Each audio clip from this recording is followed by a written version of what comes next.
About 10 days after 9/11, I went through the Pentagon and I saw Secretary Rumsfeld and Deputy Secretary Wolfowitz. I went downstairs just to say hello to some of the people on the Joint Staff who used to work for me, and one of the generals called me in. He said, "Sir, you got to come in. You got to come in and talk to me a second." I said, "Well, you're too busy." He said, "No." He says, "We've made the decision. We're going to war with Iraq." This was on or about the 20th of September. I said, "We're going to war with Iraq. Why?" He said, "I don't know." He said, "I guess they don't know what else to do."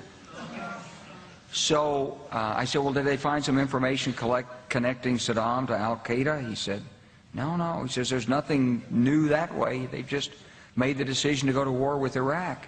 He said, "I guess it's like we don't know what to do about terrorists, but we've got a good military and we can take down governments." And he said, "I guess if the only tool you have is a hammer, every problem has to look like a nail." So I came back to see him a few weeks later, and by that time we were bombing in Afghanistan. I said, "Are we still going to war with Iraq?" And he said, "Oh, it's worse than that."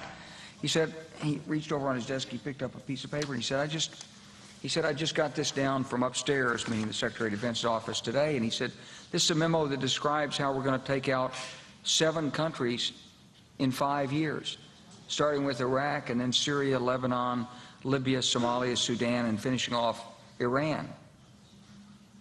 Go through the countries again? Well, starting with Iraq, then Syria and Lebanon, then Libya, then Somalia and Sudan, and then back to Iran.